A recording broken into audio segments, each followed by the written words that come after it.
도문동 정원의 시민정원사 양부장입니다. 아침에 불출함에 출근해가지고 주차장 북향에 장미 덩굴을 다듬고 있습니다. 언젠간 해야 되는데 그 날카로운 장미 가시를 생각하면 일을 시작할 엄두를 못 내가지고 지금까지 미루다가 이제 시작했습니다. 이렇게 미루다 보면 이제 겨울로 넘어가죠.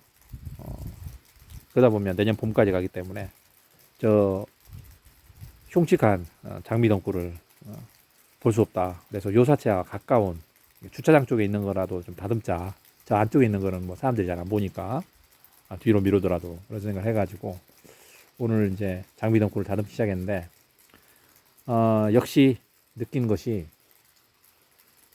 장미의 그 날카로운 가시를 찔리고 나니까 정신이 바짝 들더라고. 지금 왼쪽에 이제 한쪽은 좀 찔리고 찔려서 상처가 나고 한쪽은 이제 죽 굵혀가지고 이제 상처가 났는데 길게 났는데 특히 이제 두 번째 길게 긁힌 상처에서 좀 고통이 느껴집니다. 여담으로 옛날에 그 영국에서 제작된 정원일을 담은 다큐멘터리를 본 적이 있습니다. 제가 그 다큐멘터리 영상을 죽을 때까지 잊어버리지 못할 거예요.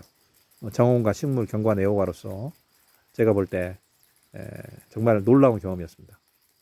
제가 영국 정원을 언젠가 꼭 가서 볼 작정인데 죽기 전에 인연이 있겠죠.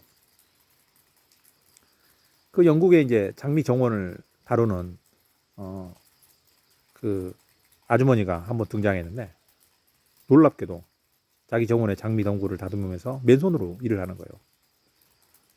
그래서 진행자가 물었습니다. 아니 날카로운 장미 덩굴을 아니 장갑을 끼고 조심스럽게 해야지 어떻게 맨손으로 하냐 하니까 그 아주머니가 대답했습니다. 장미 덩굴은 날카로운 가시가 많기 때문에 장갑을 끼고 하면 걸리적거려서 일을 할 수가 없다. 그래서 맨손으로 해야 된다. 근데 손에 막 끓기고 막 피가 나고 난장판이에요. 영국의 아름다운 정원이 그리고 높은 수준의 정원 문화가 이런 열성적인 정원 애호가들의 손에 의해서 만들어지는구나 라는 생각을 했습니다. 한국의 장미 덩굴을 맨손으로 가시에 찔리면서 피를 흘리면서 다듬을 수 있는 사람은 과연 몇 명이나 될까요? 저도 예전에는 그냥 맨손으로 장미를 다듬다가 결국 가시에 찔리고 하면 결국은 장갑 끼고 다시 이제 일을 시작했거든요. 지금도 장갑 끼고 합니다.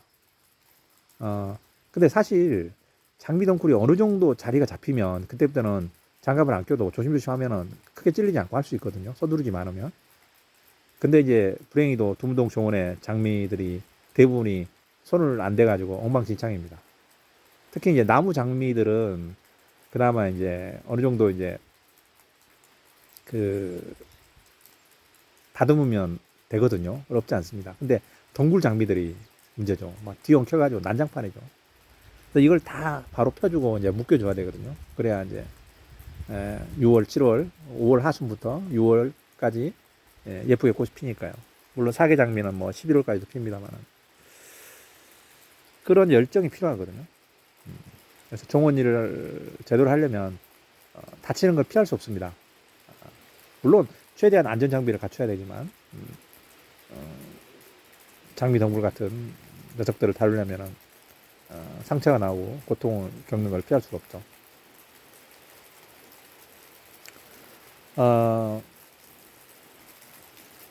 이런 이야기를 제가 들은 적이 있습니다. 옛날에 뭐 라디오 방송에서 들었는데 장미꽃이 신에게 하소연했습니다. 자기는 아름답고 향기롭고 해서 사람들이 너무를 좋아한다. 장미꽃인 자기를 좋아한다.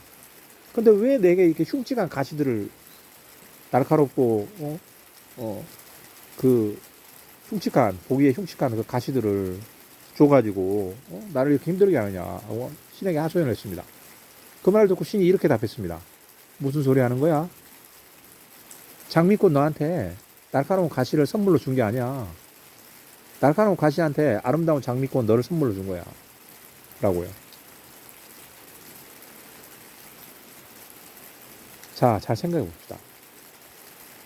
장미꽃은 뭔가 착각을 하고 있어요. 장미하면 우리가 생각하기에 아름답고 향기로운 꽃을 생각하잖아요. 형형색색에. 그래서 장미를 좋아합니다. 저도 마찬가지고요. 근데 조금만 바꿔 생각해보자고요. 만약에 장미가 그런 꽃만 있다면 장미들이 많은 세상의 초식동물들한테 먹혀서 없어졌을 겁니다. 꽃을 피우지 못할 거예요. 봄에 새싹이 나면 얼마나 먹혀졌습니까? 초식동물들은. 근데 그 초식동물들의 접근을 막아주는 게 날카로운 가시입니다. 장미 덩굴에 날카로운 가시가 없으면 초식동물들이 장미꽃 피기 전에 다 먹어 치울 겁니다. 장미 잎 새순이 얼마나 먹기 좋은데요.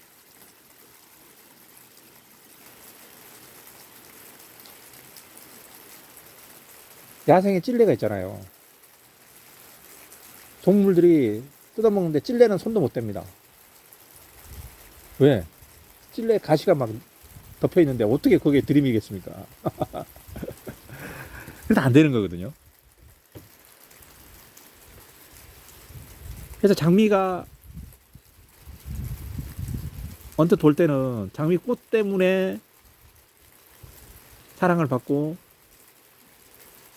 정원 곳곳에 심겨져 자라는 것처럼 보이지만 사실 장미가 이렇게 버티는 것에 근본적인, 특히 야생의 경우에는 날카로운 가시 때문입니다.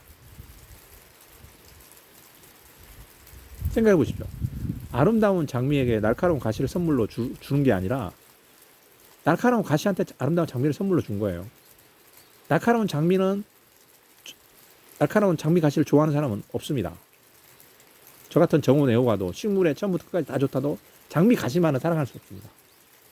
그 때문에 찔리고 고통을 겪고 접근을 잘 못하거든요. 다듬으려면 막 스트레스를 엄청 받습니다. 그런데 그 장미 덩굴이 있기 때문에 장미가 초식동물을 먹히지 않고 장미꽃이 온전히 필 수 있는 거예요. 그래서 날카로운 가시 때문에 사랑받지 못하고 미움받는 장미 가시의 그 시련에 대한 보상으로 아름다운 장미꽃이 주어지는 거예요. 그게 이치에 맞잖아요.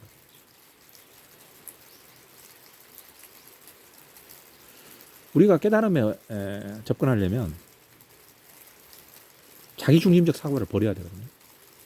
저도 태어나서 지금까지 일관되게 자기중심적 사고를 해왔고 다른 사람한테 막말하고 마구 행동했습니다. 지금은 뭐 후회 막급이죠. 뭐 돌이킬 수가 없습니다. 앞으로 안 해야죠. 앞으로 안 해야 되는데 또 하겠죠. 예, 중생이니까.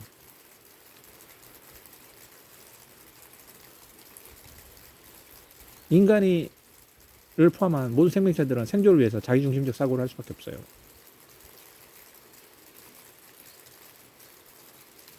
이거를 온전히 없앨 수는 없지만 최소한으로 줄여야죠. 그게 수행이죠. 자신이 아름다운 장미꽃이라고 착각하면 안 됩니다. 날카로운 가시라고 생각해야 됩니다. 그래서 세상에 손가락을 받고 세상에 욕을 먹더라도 버텨내야 됩니다. 그래야 깨달음을 이룰 수 있고 성불할 수 있습니다. 지금까지 시민영웅사 양부장이었습니다.